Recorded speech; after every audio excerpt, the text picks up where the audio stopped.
Bienvenidos a Estrategia Televisión. En este vídeo vamos a hablar de la transferencia tecnológica y de lo que implica. Y antes de nada, se me ha olvidado hacerlo, por lo tanto lo hago en este vídeo, daros las gracias porque hemos superado ya los 3 millones de visualizaciones, lo cual es una auténtica salvajada. Muchísimas gracias por la confianza que depositáis en este canal. Vamos con el tema del vídeo de hoy, la transferencia tecnológica. La transferencia tecnológica es muy bonito. Es una palabra fantástica, pero que yo no sé si realmente la gente sabe qué significa. Es como cuando se pone a hablar, no, este es un avión de cuarta generación y este es de 4.5 generación y este de 4.5 generación plus, y le empiezan a poner símbolos de más, como en el colegio, antiguamente con la EGB, te ponían progresa adecuadamente y unos cuantos simbolitos de más al lado. Pues esto es exactamente lo mismo. Hablamos, o se habla muchas veces por oídas, porque he escuchado esto y yo lo repito para dar la sensación de que sé de algo, pero no sabemos qué realmente implica la transferencia tecnológica. Señores, la transferencia tecnológica en cualquier contrato militar implica dos cosas. La primera de ellas es que se te va a disparar el precio y la segunda de ellas es que tienes que ser capaz de darle continuidad a esa transferencia tecnológica.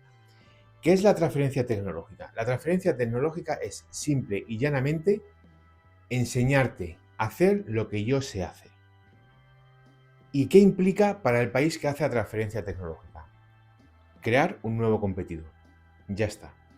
Por eso, cuando un país hace transferencia tecnológica a otro país, esta la va a pagar en oro el país que la reciba, porque el país que la ofrece y que la traspasa está automáticamente creando un nuevo competidor.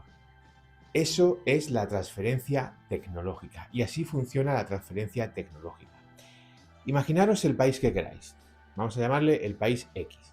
El país X compra 10 fragatas o 10 cazabombarderos o 10 tanques, lo que queráis. Y pide transferencia tecnológica. Transferencia tecnológica para saber, por ejemplo, pues fabricar una torreta, o fabricar un chasis, o fabricar el casco de un buque, o tener conceptos aeronáuticos para poder ensamblar y producir, pues no sé, por ejemplo, los motores de un avión, o las alas de un avión, o los sistemas de radares de un avión, me da exactamente igual lo que sea. Eso automáticamente significa que yo te voy a enseñar a ti los conocimientos suficientes para que tú el día de mañana puedas fabricar un motor, puedas fabricar un radar, puedas fabricar una torreta o puedas fabricar un casco. Y por lo tanto, automáticamente tú te conviertas en un competidor mío.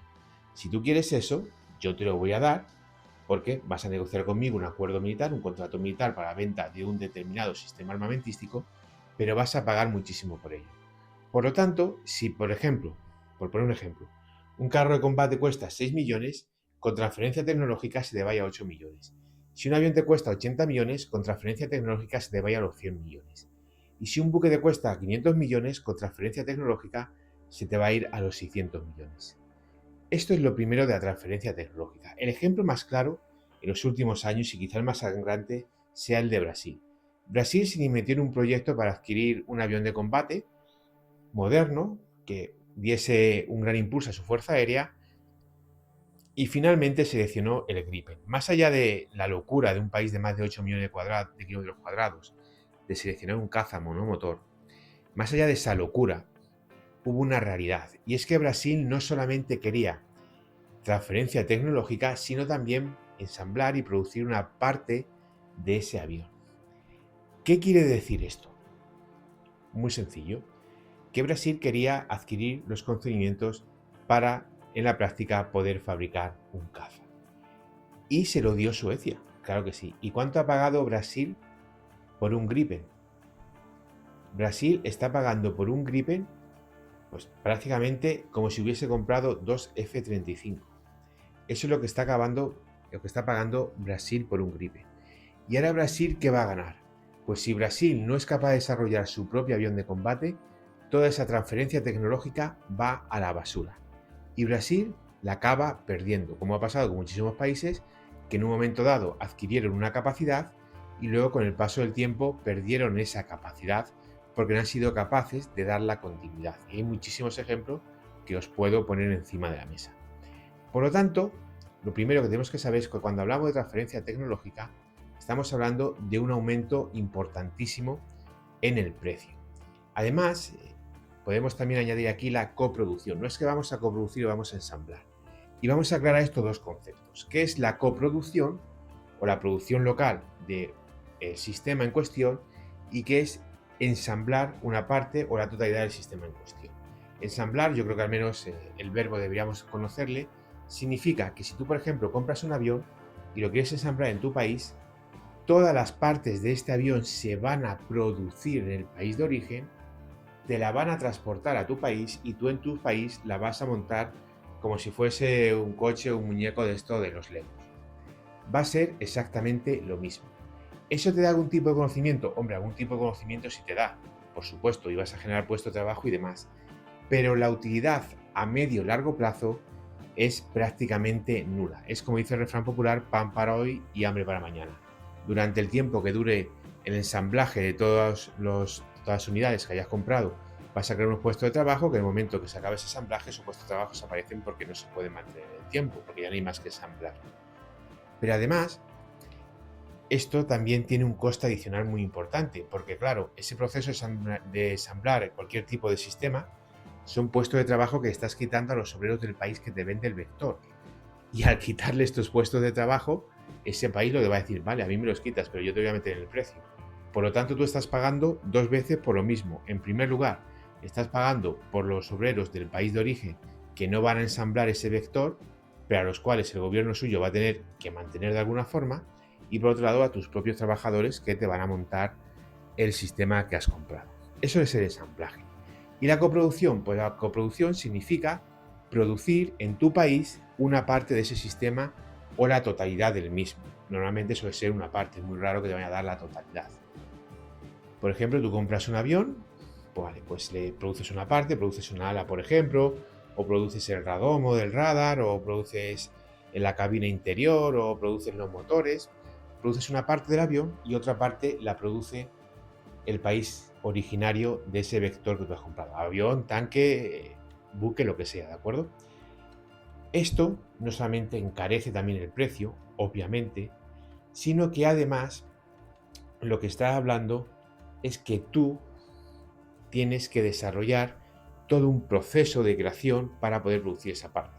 Formar ingenieros, formar a tus trabajadores, construir esa fábrica, en fin, todo el proceso industrial. ¿Y este proceso industrial qué significa? Pues básicamente significa que vuelve a encarecer el producto. ¿Qué ventajas tienen ensamblar o fabricar un sistema? Ensamblar un sistema, las ventajas son muy pocas. Y fabricar una parte del sistema, la coproducción, simple y llanamente es una tontería si no consigues darle continuidad en el tiempo. Y os explico este concepto.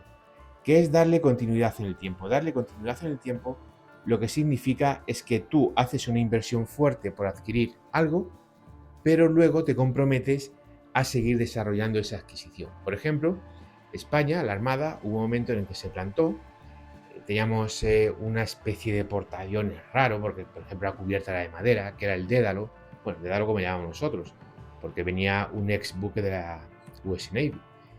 Y hubo un momento en que Navantia se plantó. España, bueno, en ese momento se llamaba Navantia, se llamaba Bazán, si no me equivoco. Y dijo, vamos a producir nuestros propios buques. ¿Cómo empezó a hacerlo Navantia? Pues Navantia empezó a crear sus propios buques, pero partiendo de una base de proyectos de Estados Unidos. Por ejemplo, el casco de la F-100 es un casco nacional, pero los ingenieros de Navantia, los ingenieros navales de Navantia, tomaron como referencia cascos de la Marina de Estados Unidos. El Príncipe de Asturias se tomó como referencia un concepto que era de un portaaviones ligero para dominio del mar de la Marina de Estados Unidos. A partir de ahí, Navantia, por supuesto, compró planos y demás. Navantia ha ido desarrollando su propio sistema, de tal forma que Juan Carlos I ya es 100% nacional y las F-100 también son 100% nacionales. ¿Se le ha dado continuidad? Sí. ¿Y cómo se da esa continuidad? No solamente con la producción propia, sino también con la exportación. ¿Por qué? Porque España, a partir de unos planos, sacó una idea que fue el Príncipe de Asturias y se lo exportó a Tailandia. España fabrica Juan Carlos I y le exporta a Australia o a Turquía. España fabrica las F-100 y luego exporta destructores a Australia. Es decir, le está dando una continuidad. Sí te tiene cuenta hacer esa inversión inicial porque le has dado esa continuidad al producto. Ahora, si tú vas y compras transferencia tecnológica, ensamblas una parte del equipo, del sistema y demás, que obviamente te va a costar mucho más caro, y no le das continuidad a eso, al final lo pierdes todo. Ese conocimiento de tecnología, como no has sido capaz de darle proyección, esa tecnología se va a quedar anticuada, no vas a ser capaz de desarrollar nueva tecnología a partir de esa, y por lo tanto al final todo lo que hagas va a ir a la basura. Por eso, por ejemplo, cuando hablamos de no, vamos a ir a por este avión y lo vamos a ensamblar localmente, prepara dinero, más allá de lo que te costaría comprar el avión. Vamos a producir una parte de este avión de forma local, prepara dinero, porque vas a tener que pagar esa construcción.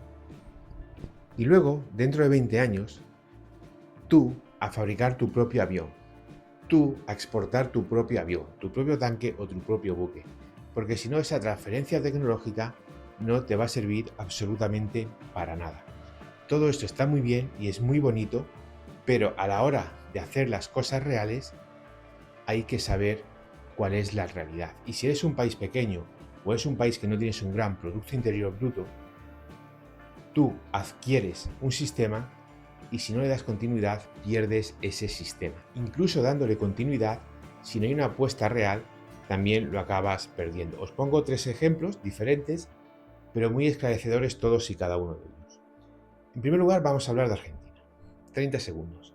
Argentina cogió un modelo de vehículo de combate de infantería alemán, cogió ese chasis y a partir de ese chasis desarrolló un tanque ligero, desarrolló un VCI, desarrolló una pieza ATP, desarrolló un VLCA, es decir, un lanzacohetes, desarrolló diferentes sistemas, diferentes equipos.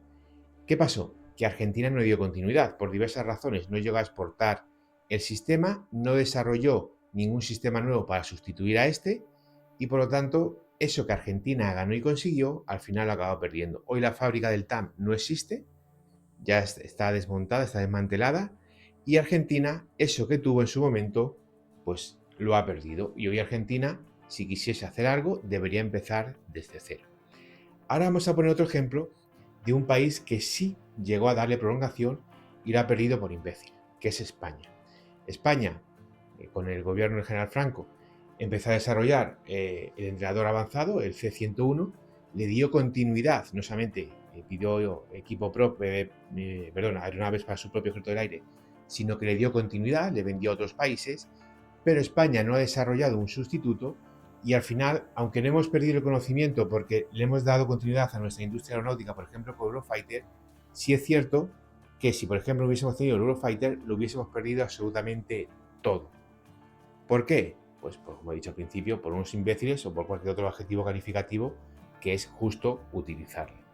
Y sin embargo, nosotros sí que en primer lugar hicimos un gran pedido para nuestro ejército del aire y luego además le exportamos a varios países. Hicimos toda la continuidad, pero al final nosotros no continuamos desarrollando un sistema de entrada avanzado, nos quedamos atrás y lo perdido. Esto mismo le ha sucedido a Serbia. Serbia tenía varios aviones desarrollados por ella misma, como era por ejemplo el J-22 Orao, y estos aviones, como no han desarrollado nuevos modelos, Serbia, que incluso los llegó a exportar, también ha perdido ese conocimiento y esa capacidad. Y luego vamos con el tercer caso, que es la transferencia tecnológica y demás. Por ejemplo, Chile, cuando compró los F-16, Chile consiguió una planta de, digamos, mantenimiento. Y en ese momento Chile estuvo muy contenta y los chilenos estuvieron muy contentos porque era uno de los poquísimos países del mundo, junto con Estados Unidos, que podía mantener el F-16, y hay una planta para hacer el mantenimiento integral del F-16, etcétera, etcétera, etcétera. Y Chile metió dinero en ello. Y eso a Chile, pues obviamente le costó lo suyo y adquirió ese conocimiento. ¿Va a servir para algo? Bueno, es muy sencillo. Desde que se compró a principios de este siglo, creo que era el presidente Lagos el que estaba en Chile entonces, el F-16 hasta la actualidad, ¿cuántos países del mundo han llevado sus F-16 a hacerle la revisión a Chile, a modernizarlos a Chile, a arreglar algún componente a Chile? ¿Cuántos? ¿Cuántos? Pues esa es la realidad, señores. Esa es la realidad. Y en ese momento, es que vamos a tener una fábrica de mantenimiento del F-16. Bueno, pues para ellos, para los aviones de la Fuerza Aérea Chilena, porque el resto del mundo, y mira que F-16 es un avión exportado, nadie se ha acercado a Chile para hacer uso de esa fábrica. Y ahora, dentro de 5, 10, 15 años, cuando sustituyan el F-16 o adquieran un nuevo avión, ¿ese conocimiento va a servir para desarrollar un nuevo avión? Es poco probable que Chile desarrolle o participe en el concepto de producción de un nuevo avión. ¿Ese concepto va a servir para poder exportar ese nuevo avión? Hombre, ¿qué vas a exportar algo si no lo has producido? ¿Qué te puede valer? Básicamente para tener esos ingenieros formados. Pues probablemente sí. Pero mire usted, para tener esos ingenieros con conocimientos, o bien te vales de la propia empresa aeronáutica, como ha hecho muchísimas veces el Ejército del Aire con Iberia, o de los ingenieros que estudien una ingeniería aeronáutica y salgan de universidades. Pero el pastizal que te costó montar ese centro de mantenimiento del F-16 en tu país, solo lo has utilizado para tus F-16, no le has dado ningún tipo de provecho. Al final, arreglar un F-16 más o menos te va a costar lo mismo en un país que otro, porque la única diferencia real va a ser el coste de la mano de obra, que obviamente en Estados Unidos es mucho mayor que en Chile, por supuesto, pero no te compensa teniendo presente lo que has tenido que invertir para poder crear eso. Por lo tanto, algo que muy probablemente también se va a acabar perdiendo. Tres situaciones completamente diferentes, una donde no se consiguió nada, otra donde hubo un traspaso claro, la otra donde hubo un desarrollo y exportación clara, y tres veces en las cuales, al final, por diferentes motivos, se ha perdido, se está perdiendo todo ese conocimiento y todas esas capacidades porque no se ha dado continuidad. Entonces, señores, y hasta aquí ha llegado el vídeo, tenerlo muy claro.